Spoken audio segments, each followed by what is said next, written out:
Olá, pessoal, tudo bem? Patrícia da Zau Investimentos. Hoje eu tô aqui com o Rômulo. Tudo bem, Rômulo? Oi, Patrícia, tudo bem? Boa noite. Tudo ótimo. A gente está aqui hoje, então, o Rômulo, para quem ainda não conhece, o Rômulo ele é responsável pela nossa área de produtos aqui no escritório. Então, o Rômulo nos ajuda a montar os nossos cardápios de fundo, a fazer os acompanhamentos da parte de COIs, da parte de fundos imobiliários. Hoje, especialmente, a gente vai conversar um pouquinho sobre o setor de saúde e a Self-Tax. Então, eu tenho aqui algumas perguntas para a gente fazer para o Rômulo e discutir um pouquinho sobre o assunto. Só antes de mais nada, quero lembrá-los que, para quem ainda não nos segue aqui no nosso canal, para nos seguir aqui no nosso canal, seguir a gente no Instagram, que a gente coloca bastante informação interessante. Então, vamos lá, Rômulo. Quero, na verdade, te fazer a pergunta que eu acho que todo investidor quer saber, né? Vale a pena investir nas empresas do setor de saúde? Uma mais estável, né? Alguma coisa mais estável na bolsa? Ela é considerada mais estável ou não? Como é que é a visão com relação ali ao setor? Maravilha. Primeiramente, obrigado, Paty, pelo convite. Bom, setor de saúde, né, é um setor que nós entendemos como um dos setores que tende a se beneficiar cada vez mais, né? Então, por motivos óbvios, o envelhecimento da população, o aumento da renda, não estamos falando apenas de Brasil, mas do mercado global como um todo, a tendência é que esse tipo de demanda, ele cresça cada vez mais. Então, sim, a gente entende que é um setor que ele tem uma estabilidade em termos de números, mas que também tem um potencial de crescimento muito maior que outros setores que competem com ele por esse prêmio, digamos, né? Então, a gente tem muita demanda ainda. Hoje, para ter uma ideia, né, Paty, no Brasil, hoje o setor de saúde ele é um setor extremamente fragmentado ainda. Enquanto, por exemplo, em outras linhas, como, por exemplo, petróleo, alimentação e locação de imóveis, por exemplo, locação de veículos, setores de bolsa que a gente tem empresas muito bem fragmentadas em diferentes níveis, o setor de saúde ele é completamente inovador ainda em termos de fusões. Hoje a gente tem 700 operadores de saúde assim no Brasil inteiro e mais de 6.500 hospitais, que muitas vezes são hospitais de maioria de pequeno porte, e essas operadoras também. Então, a demanda e a possibilidade de que a gente tenha, num futuro de curto prazo, inclusive, um aumento nos procedimentos de fusão e aquisição de empresas maiores adquirindo empresas pequenas, principalmente depois do cenário que a gente teve aí no ano passado, mais desafiador para o mercado como um todo. A gente já viu algumas tratativas nessa seara. A gente tende a entender que devemos ter muito mais fusões no longo prazo e, com isso, teremos menores quantidades de players, porém players com mais relevância no mercado. E entender quais são esses players, onde eles atuam, qual que é o potencial de crescimento deles, vai ser o desafio para quem analisa esse setor poder realmente ganhar dinheiro com esse tipo de investimento, tá? Isso num prazo de curto prazo, tá? De um ano em diante. Perfeito, é isso que tu tinha comentado, né? Dessas fusões, aquisições, já é algo que até a gente tem visto, até mesmo fora da bolsa, né? A gente tem uma parte aí que a gente também acompanha de empresas menores nessa parte de M&A, então já é algo que a gente realmente tem visto, é um setor que está super aquecido, e eu concordo contigo ali, né? A gente tem hoje muitos hospitais pequenos, então muito provavelmente a gente deve começar a ter uma unificação, essas empresas maiores colocando esse dinheiro todo que elas têm em caixa aí, provavelmente para poder fazer essas aquisições também, aproveitando essa fragilização que a gente teve no mercado como um todo, né? Né? E é legal também, né, Paty, só para finalizar esse ponto da conversa, interessante ressaltar que as grandes empresas, né, principalmente as listadas em bolsa, nos demonstrativos financeiros dela, o que a gente consegue notar de forma geral nesse tipo de empresa é que elas estão com bastante caixa. Tá? O que isso quer dizer? Que elas estão fortemente capitalizadas para ter das duas uma, ou aumentar a sua base de fusões e aquisições, ou até para fazer novas aquisições em bolsa mesmo, comprar novos ativos em bolsa. Então, assim, a gente vê que as empresas, elas têm essa mesma visão que a gente conversou aqui, de que o mercado, ele tende a ter um cenário de diluição de players, mas, consequentemente, aumento desses players de maior relevância. Então, isso é bem interessante, nós deveremos ter no futuro um número bem maior de ativos nesse setor listados em bolsa. Hoje nós temos um número que é relativamente pequeno, se nós formos comparar com outros setores listados, mas de 10 anos para cá, a gente praticamente teve um aumento de 3 vezes. Então, é um potencial, é um dos setores com maior potencial, não somente aqui, mas lá fora também, né? Com certeza. E se a gente fosse pensar aí quais são os principais pontos positivos e os principais pontos negativos que tu elencaria ali com relação ao setor como um todo? Legal. Bom, o principal ponto positivo, né, eu até acabei já falando na primeira pergunta, é realmente assim, saúde, né? Quando a gente fala de saúde, é uma prioridade universal, né? Seja para países mais desenvolvidos ou países que ainda estão em fase de desenvolvimento, saúde sempre vai ser a prioridade. Então, ser investidor de empresas que tem como foco melhorar a qualidade de vida das pessoas, sempre vai ser um bom negócio, né? Tudo vai depender de qual é o preço que a gente paga por esse tipo de investimento. Então, eu vejo que o principal ponto positivo é realmente uma obviedade na prioridade das pessoas. Então, eu acredito que a gente não tem nem muito que comentar se é um setor que vai crescer ou não. Ele vai crescer, isso é óbvio. Pontos negativos é justamente o inverso disso que a gente está comentando. Ele ainda é um setor que tem pouquíssima relevância no mercado financeiro, apesar de serem ativos, como a gente falou, né? No Brasil, mais de 6 mil hospitais, mais de 7 mil operadoras de saúde, assim, é um número surreal. Impressionante. Só que o que acontece? Para tu teres uma ideia, Paty, no índice Bovespa, o setor de saúde ele compreende apenas 6% do índice. Então, nós temos ali 5, 6 empresas que, na média, equivalem a 1% do índice. E no mercado inteiro, né, no mercado listado de bolsa no Brasil, a gente deve ter cerca de 10 a 15 empresas que são realmente consideradas setor de saúde. É muito pouco.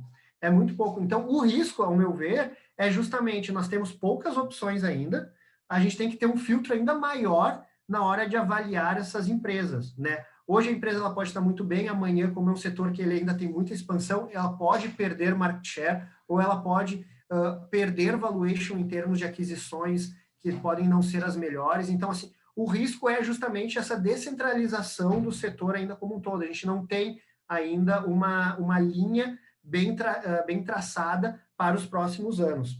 Então, eu vejo o principal ponto negativo é justamente, assim, a ser melhorado é justamente isso que o mercado automaticamente ele vai absorver, vai ter aumento de oportunidades e a gente vai estar sempre analisando as melhores, né? Obviamente. Com certeza. Tinha comentado ali já rapidamente sobre a quantidade das empresas. Quais as empresas que a gente tem hoje listada em bolsa? As maiores empresas de setor de saúde mesmo, a gente pode trabalhar como, por exemplo, o setor de hospitais, por exemplo. Ano passado a gente teve o IPO da Redditor, né, dando um exemplo tangível. Um dos maiores players de hospitais privados do Brasil.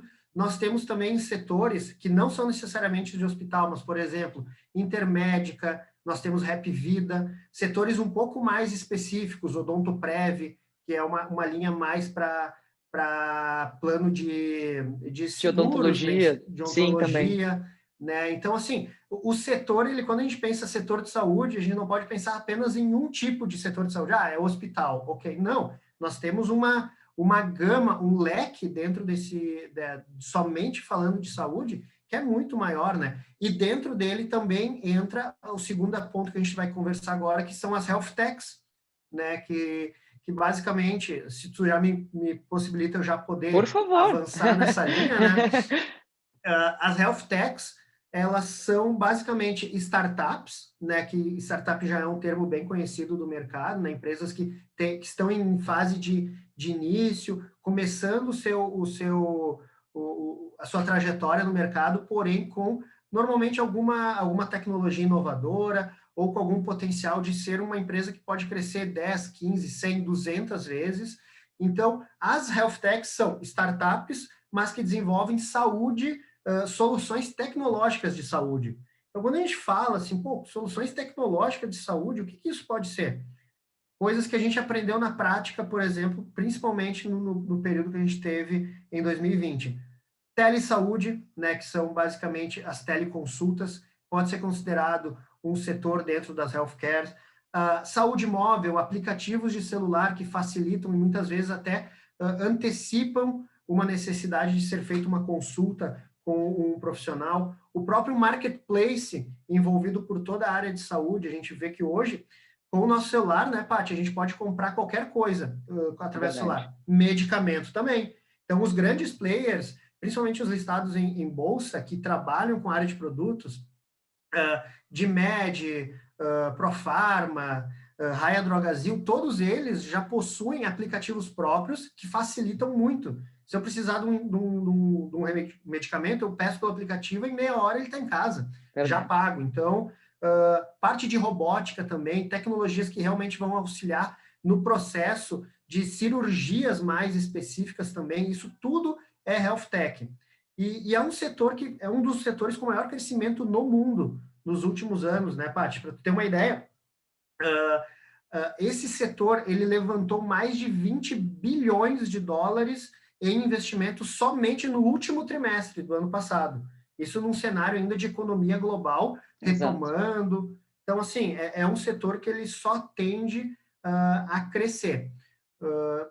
Se tu me possibilita, eu já posso ir continuando na ideia, se não, se tiver mais alguma dúvida em relação ao cenário. Não, maravilha. Pode continuar assim, por favor. Um ponto que é interessante ressaltar, tá, Paty, nessa parte healthcare, health techs, são os principais players, né? Hoje, por óbvio, o maior player é os Estados Unidos, tá? Que ele comporta mais de 50% das empresas com esse core, né, de tecnologia alinhada à parte de saúde. Logo em seguida vem a Ásia, principalmente China, Taiwan, e Singapura também vem trazendo muita inovação para esse setor, e a Europa. Aí a gente pode, por óbvio, pensar, não, países um pouco América Latina, África, alguns locais com um IDH um pouco menor podem vir um pouco atrasado. Isso eu vejo como um cenário, um ponto negativo, mas também uma oportunidade. Exato. Né? Hoje, para teres uma ideia, Paty, parece muito, mas em 2018 nós tínhamos cerca de 300 empresas de health tech só no Brasil. Então a gente assim, a gente tem uma visão que no Brasil é tudo muito atrasado. Não, a gente tinha mais de 300 empresas já com esse foco, e no ano passado, na última listagem feita pelo órgão regulador, a gente tinha mais de 550 empresas. Nossa. Desde robótica, marketplace, telesaúde. Então, imagina o potencial que esse setor pode trazer para quem investir nele hoje, né? Visando o futuro, não visando daqui a um mês, 2 meses, 3 meses. Com certeza. Mas como a gente vai estar no setor, não somente de saúde, mas no setor de saúde voltada à área tecnológica daqui a 10 anos. A gente vai estar em outro patamar. E quem se adequar hoje, investir agora nesse cenário, vai colher os frutos muito mais de quem entrar lá quando já tiver um case muito óbvio. Não sei se tu concorda comigo, né? Claro, com certeza. Com certeza. E até acho que uma coisa que é legal da gente comentar, até pouco tempo atrás a gente também tinha outras alternativas além das ações direto, como por exemplo COIs específicos de saúde. Então é legal que a partir do momento que a gente vê um mercado ficando mais forte, a gente começa a ter até outras alternativas de produtos para os clientes conseguirem acessar. A própria Redditor, se eu não me engano, acho que foi o ano retrasado, que eles tinham lançado um CRI. Então é legal que o próprio setor, além das ações especificamente, a gente consegue ter mais alternativas que vão dando a oportunidade do investidor entrar, né? Exatamente, exatamente. Óbvio que quanto mais relevante o setor ele se torna no mercado financeiro, mais opções eles vão ter. Há 3, 4 anos atrás, a gente praticamente, para investir no setor de saúde, era através das ações e através dos créditos emitidos por essas empresas. Hoje a gente tem uma gama muito maior, como tu mesmo comentou. Nós temos estruturas com capital protegido que investem somente em empresas focadas em saúde digital, as 50, 100 maiores empresas do mundo. Então, imagina o potencial de se acessar um tipo de investimento dessa linha.